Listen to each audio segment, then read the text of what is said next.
Hello. Hi. I've got a question that's probably on a lot of people's minds. Can you really grow potatoes out of your own shit? Yes, you can.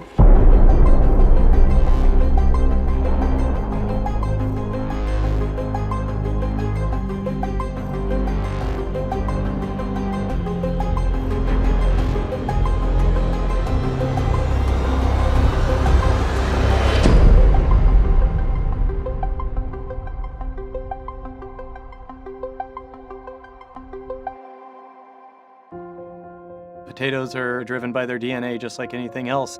Shit provides all the nutrients it needs, part of the great circle of life. What about soil? Would that impact the produce at all? Yeah, it would, because in the book he grows potatoes in Martian soil, which turns out to have a lot of perchlorates in it. Perchlorates are kind of toxic to people, but in his desperate situation, it wouldn't be that bad. It'd be kind of like smoking. It's bad for you, you shouldn't do it, it's not a good idea, but, you know, his alternative is starving, so. Let's talk about Mars, something close to my heart. And mine.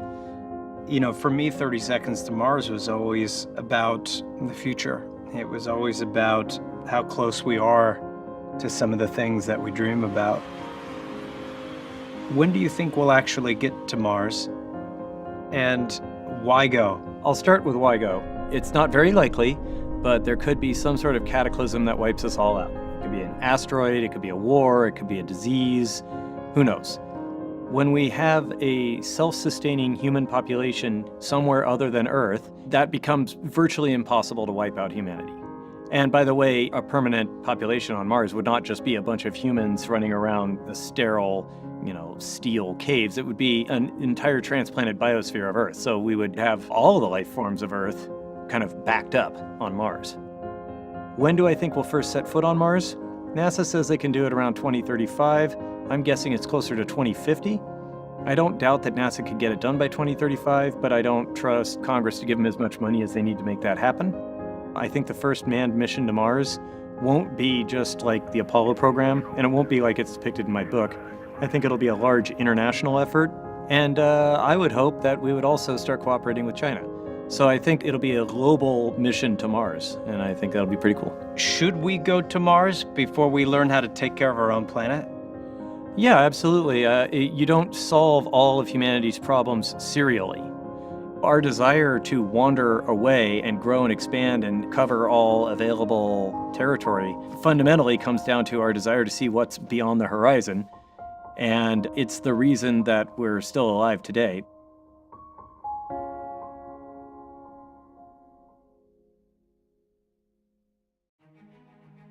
Is there life on Mars? I think that Mars is completely sterile, doesn't have life, and has never had life. And that the only life on Mars are bacteria that have hitched rides on Earth probes. The reason I believe that is because life is incredibly tenacious and prevalent. And if there is life on a planet, and a few billion years for it to evolve, it'll get everywhere. A chunk of space this big. From anywhere on Earth, you could grab it from the ocean, you could grab it out of the air, you could grab it from the Sahara Desert or from Antarctica, and you would find it teeming with life. It would be absolutely riddled with life. And on Mars, all the probes we've sent have found absolutely nothing. So I just don't believe that it ever had life, because I think if it did, the life would be all over the place. Do you think we'll find life on other planets? I think we will eventually, but it could be literally millions of years from now. I also don't believe we'll ever find a way to travel faster than light, despite what science fiction tells you. So that means the only way for us to ever run into life is to eventually slowly expand out in our galaxy until we happen to run into that rarest of gems, which is a planet that naturally evolved life on its own. Do you think there is life? It is difficult for the human mind to comprehend the sheer number of stars there are. So whatever the odds are against life happening on a planet, when you multiply that by the total number of stars that are in the universe, you're going to end up with lots and lots of life worlds out there. Technology. How do you think that's going to define the future for us? Anybody should ask themselves this. Would you rather live now or in any previous century? And most people would answer now once they start realizing all the technology they'd have to do without. Go back to the 20th century even, and you've got pretty much no internet. Go back to the 19th century, you have no vaccinations. Go back to the 18th century, and you can barely even survive a trip across the ocean.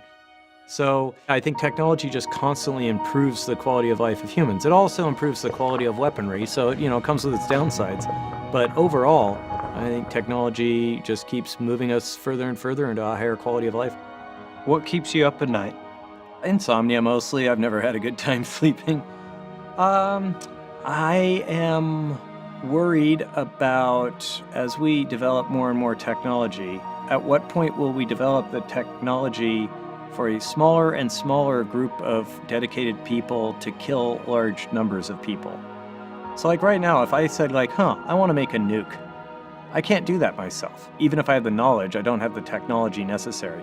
But as new technologies grow, they can be misapplied.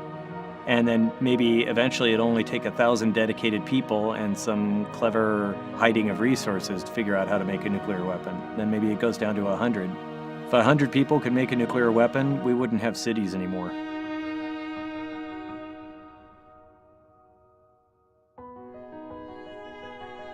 I was talking with a friend of mine a few weeks ago, and he was telling me how it's not necessarily the answer, it's the question that's important. What's the right question to ask? I believe that the best question to ask is, what is the safest and most effective way to reach post-scarcity? Post-scarcity is a point that I optimistically think will happen eventually in our future, where our technology level gets to the point where there is no longer scarcity of anything, where we have the ability to say, you want food? Push a button, food shows up. So think about it this way. We don't have wars over oxygen. Everybody has access to it. Everybody has as much as they need. If all of the resources that humans need were as easily available as oxygen, we wouldn't have anything to fight about at all. So the question is, what do we do to get from where we are now to a world where there's no scarcity of any resource at all? And I honestly believe that technology will solve that problem, not in our lifetime, but it'll happen eventually, and that'll be like a new age of man. So what's your guess? Do you think we're going to become an interplanetary species? Are we going to colonize other worlds? Yeah, absolutely. I think we're definitely going to become an interplanetary species, and I think the first planet we're going to colonize is Mars. You called it. We'll see if I'm right.